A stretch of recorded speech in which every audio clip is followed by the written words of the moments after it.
Hello friends and welcome back to my YouTube channel. मैं हूं doctor Mukul Malhotra, Chandigarh India में एक पीडियाट्रिक न्यूरोलॉजिस्ट यानी बच्चों के दिमाग व नसों से संबंधित प्रॉब्लम्स का स्पेशलिस्ट। तो जैसा कि आप सब लोग जानते ही हैं कि लास्ट वीक मैंने स्टार्ट की है तीसरी सीरीज़ मेरे चैनल पे, जो कि है हेडेक पे। और पिछले ही वीडियो में हमने बात की थी कि हमारी स्कल के अंदर और स्कल के बाहर कौन कौन से ऐसे स्ट्रक्चर्स हैं जो पेन सेंसिटिव हैं और कौन कौन से ऐसे स्ट्रक्चर्स हैं जो पेन इनसेंसिटिव स्ट्रक्चर्स हैं। तो इसी डिस्कशन को आज आगे बढ़ाते हुए हम बात करेंगे कि हम कैसे क्लासिफाई करते हैं हेडेक्स को और उस क्लासिफिकेशन का हमारे डायग्नोसिस पे, ट्रीटमेंट पे और प्रोग्नोसिस पे क्या फ़र्क पड़ता है। तो अगर आप जानना चाहते हैं हेडेक की क्लासिफिकेशन को डिटेल में, तो बने रहिएगा मेरे साथ इस वीडियो के एंड तक। तो जब भी हम हेडेक की क्लासिफिकेशन के बारे में बात करते हैं तो हम हेडेक्स को दो हेडिंग्स के अंडर क्लासिफाई करते हैं। तो ये दो हेडिंग्स हैं, प्राइमरी हेडेक्स और सेकेंडरी हेडेक्स। तो क्या होते हैं प्राइमरी हेडेक्स? प्राइमरी हेडेक्स वो हेडेक्स हैं जहाँ पे हेडेक ही अपने आप में ही एक बीमारी है। हेडेक किसी और बीमारी का हिस्सा ना होके अपने आप में ही एक बीमारी बन जाता है। तो इन टाइप के हेडेक्स का मोस्ट कॉमन एग्जाम्पल है माइग्रेन हेडेक्स और कुछ हद तक टेंशन टाइप हेडेक्स। इनके अलावा जो रेयर टाइप के हेडेक्स होते हैं वो होते हैं क्लस्टर टाइप हेडेक्स और रिबाउंड हेडेक्स। तो अब आप समझ सकते हैं कि जो माइग्रेन है उसमें एज सच ब्रेन में कोई प्रॉब्लम नहीं होती, ब्रेन की नसों में कोई प्रॉब्लम नहीं होती, ब्रेन के ऊपर की जो कवरिंग है या नाड़ियाँ हैं उसमें भी कोई प्रॉब्लम नहीं होती, फिर भी सिर दर्द होता है। तो मोस्टली जो ये प्राइमरी हेडेक्स होते हैं ये होते हैं जेनेटिक या आनुवांशिक कारणों की वजह से। मोस्टली जैसे माइग्रेन का ही अगर हम एग्जांपल लें तो माइग्रेन में क्या होता है कि जो हमारे ब्रेन की आर्टरीज और वेन्स हैं, जो हमारी खून की नाड़ियाँ हैं, उसके ऊपर होती हैं कैल्शियम के चैनल्स। अब ये जो कैल्शियम के चैनल्स हैं, ये मैंने पहले एपिलेप्सी सीरीज़ में भी समझाया था कि ये जो कैल्शियम है ये हमारी आर्टरीज या हमारी नाड़ियों और नसों को दोनों को स्टेबलाइज करता है। अगर ये चैनल अपनी मन मर्जी से काम करने लगे तो क्या होता है कि जो नाड़ियाँ हैं वो अपने आप ही सिकुड़ने लगेंगी किसी भी स्ट्रेस की वजह से, या अगर आपने सुबह का खाना मिस कर दिया है तो, या आप ठीक से सोए नहीं तो, या बहुत ही चमकीली लाइटिंग अगर आपकी आंखों में पड़ी, तो ये कैल्शियम चैनल जो हैं नाड़ियों को अनस्टेबल कर देते हैं और ये जो नाड़ियाँ हैं फिर एकदम सिकुड़ जाती हैं। और इस सिकुड़ने को हम टेक्निकल टर्म या टेक्निकल भाषा में कहते हैं वेसो कॉन्स्ट्रिक्शन, जिसकी वजह से माइग्रेन का थ्रॉबिंग टाइप हेडेक होने लग जाता है। तो बेसिकली अगर इनमें हम एमआरआई भी करवाएं तो एमआरआई नॉर्मल निकलता है क्योंकि सच ब्रेन में कोई प्रॉब्लम नहीं, बट ये किसी ना किसी जेनेटिक या आनुवांशिक कारण की वजह से होने वाले सिर दर्द हैं। और इसके अलावा पेशेंट को और कोई मेजर लक्षण नहीं होते। हेडेक अपने आप में ही एक बीमारी है प्राइमरी हेडेक्स में।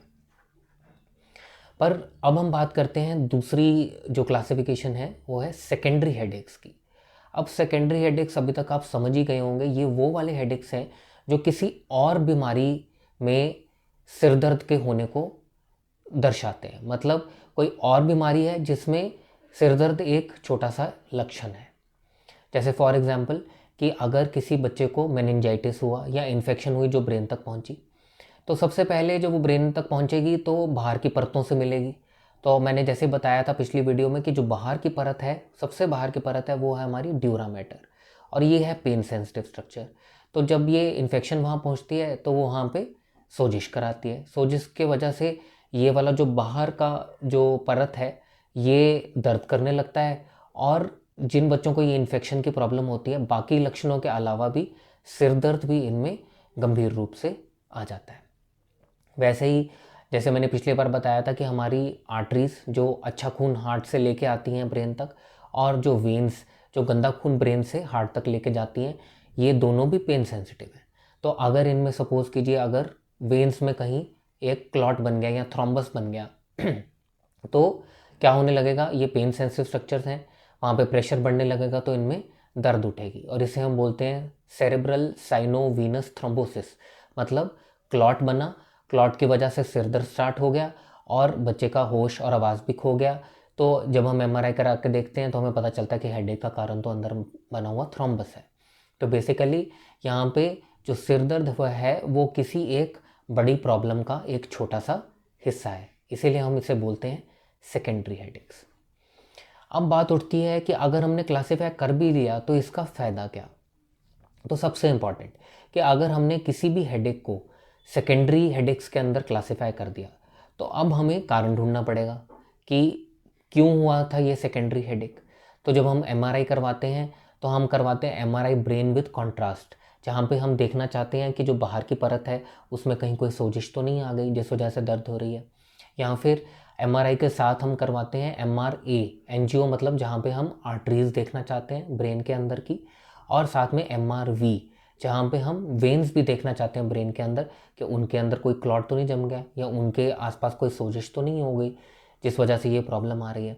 तो जहाँ पे भी सेकेंडरी हेडेक्स होंगे वहाँ पे हमें कारण ढूंढने के लिए एमआरआई, ब्लड टेस्ट और बहुत सारी दूसरी चीज़ें करनी पड़ेंगी।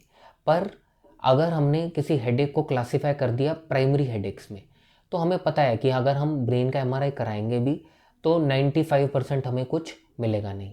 5% अगर कुछ मिलेगा वो भी इंसिडेंटल फाइंडिंग होगी जो किस्मत से मिल गई, जिसका हेडेक से कोई रिश्ता नाता नहीं।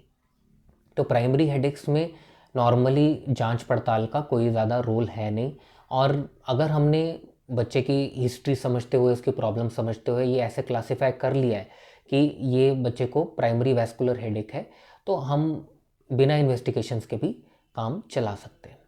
और अभी तक आपको समझ में भी आ गया होगा कि सेकेंडरी हेडेक्स किसी एक बड़ी प्रॉब्लम का हिस्सा है। तो सेकेंडरी हेडेक्स जो हैं वो ज़्यादा घातक और ज़्यादा प्रॉब्लमेटिक होते हैं, उनके लिए अलग अलग प्रकार का ट्रीटमेंट होता है। दूसरी तरफ प्राइमरी हेडेक्स जितने भी होते हैं जैसे मैंने बताया वो जेनेटिक या आनुवांशिक होते हैं, और मोस्ट प्रोबेबली वो किसी ना किसी लाइफस्टाइल की गड़बड़ी की वजह से प्रेसिपिटेट हो जाते हैं। मतलब जैसे कि कई लोग ठीक से खाना नहीं खा रहे, दिन में पानी ठीक से नहीं पीते, रात को टेंशन की वजह से सोते नहीं, या जीवन में बहुत स्ट्रेस चल रहा है जिस वजह से उनका माइग्रेन जो है वो बार बार आने लगता है। पर जैसे ही अगर हम वो स्ट्रेसर या फिर वो जो ट्रिगर हैं वो अगर कम कर दें तो ये जो माइग्रेन के सिरदर्द हैं या ये जो प्राइमरी हेडेक्स हैं ये बहुत ही कम हो जाते हैं। तो होपफुली आप ये क्लासिफिकेशन समझ गए होंगे और इसकी इम्पोर्टेंस भी आज इस वीडियो के थ्रू समझ गए होंगे। तो इस वीडियो को ख़त्म करने से पहले मैं एक दो विषयों पे आपके साथ चर्चा करना चाहूँगा। पहले तो मैं आप सब लोगों का तहे दिल से शुक्रिया करना चाहूँगा कि आप लोगों ने मेरी एपिलेप्सी की जो सीरीज़ थी उसको काफ़ी सराहा, प्लस मेरे को कमेंट सेक्शन में बहुत एनकरेजिंग वर्ड्स लिखे, साथ में बहुत सारी कॉल्स भी मुझे आने लगी कि हम आप अपने बच्चे को आपसे ट्रीट करवाना चाहते हैं।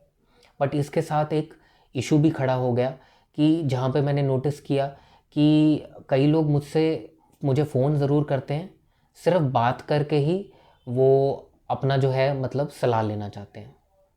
अब कई लोग ऐसे भी हैं जो टेली कंसल्ट भी लेना चाहते हैं, बट वो उनको ऑनलाइन पैसा ट्रांसफ़र करने में बहुत डर लग जाता है। उन्हें ये लगता है कि कहीं फ्रॉड ना हो जाए या कुछ स्कैम ना हो जाए, इसलिए वो ऑनलाइन पैसा ट्रांसफ़र नहीं करना चाहते और फिर वो टेली कंसल्ट भी नहीं लेते।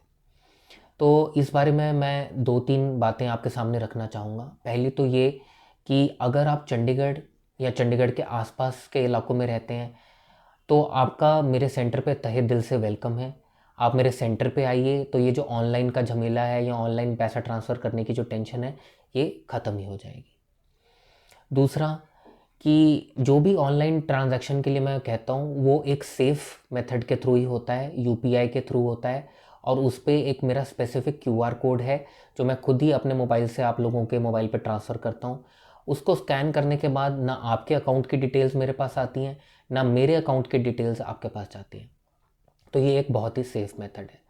दूसरा, अगर आपको मेरी ऑथेंटिसिटी पे या मेरी आइडेंटिटी पे शक हो रहा है तो आप लोग गूगल पे मेरे बारे में सर्च कर सकते हैं। तो आप लोग जानते ही होंगे कि गूगल पे जो बिज़नेस लिस्टिंग्स होती हैं वो वेरीफाइड होती हैं। तो वहाँ पे जो मेरी लिस्टिंग है वो बिल्कुल वेरीफाइड है। गूगल पहले चेक करता है कि ये लोकेशन है भी कि नहीं, और उसके बाद ही वो लिस्टिंग करता है। उसके अलावा फेसबुक, इंस्टाग्राम और लिंक्डइन पे भी आप लोग जाके मेरी प्रोफाइल चेक कर सकते हैं और मेरे बारे में और जान सकते हैं। तो मैं आपको सबको यही सलाह देना चाहूँगा कि अगर आप अपने बच्चे का इलाज मुझसे करवाना चाहते हैं तो प्लीज़ ऑफिशियली एक टेली कंसल्ट लें, ताकि मैं आपको प्रॉपर टाइम दे सकूं, आपसे प्रॉपर बात कर सकूं और एक ऑफिशियल तरीके से आपको परामर्श दे सकूं। क्योंकि ये जो न्यूरोलॉजिकल प्रॉब्लम्स हैं इनमें हिस्ट्री को बहुत डिटेल में जानना पड़ता है, और वर्बल तरीके से अगर मैं आपको सिर्फ मुँह ज़बानी अगर आपको बता दूंगा कि ये दवाई कर लीजिए, ये दवाई कर लीजिए, तो उसका अगर पीछे कोई रिकॉर्ड नहीं रहेगा तो आपको बाद में प्रॉब्लम ही आएगी। तो इसलिए ऑफिशियल तरीके से टेली कंसल्ट लें और फिर मेरी सलाह लें। दूसरा कि जब लोग भी मुझसे बात करना चाहते हैं आप लोग, तो प्लीज़ इवनिंग 7 to 8 PM के बीच में मुझे कॉल करें। ये टाइम मैंने अब स्पेसिफिकली अपने यूट्यूब व्यूअर्स के लिए बुक कर दिया है, जहाँ पे 7 to 8 के बीच में मेरे रिसेप्शनिस्ट जो हैं वो आपके ही कॉल्स उठाएंगे। तो अगर आप टेली कंसल्टेशन बुक करना चाहते हैं तो इवनिंग 7 PM से लेके रात 8 बजे तक आप प्लीज़ कॉल करें।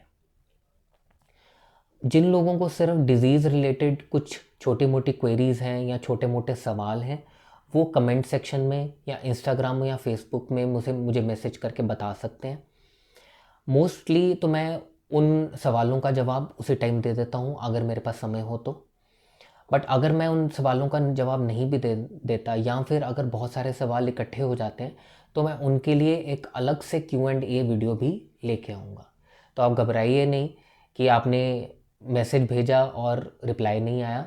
आप इंतज़ार कीजिए, हफ्ते या 2 हफ्ते के अंदर एक Q&A वीडियो ज़रूर आ जाएगी जिसमें आपका सवाल ज़रूर सम्मिलित होगा और उसमें मैं डिटेल में आपके क्वेश्चन का आंसर ज़रूर दूंगा।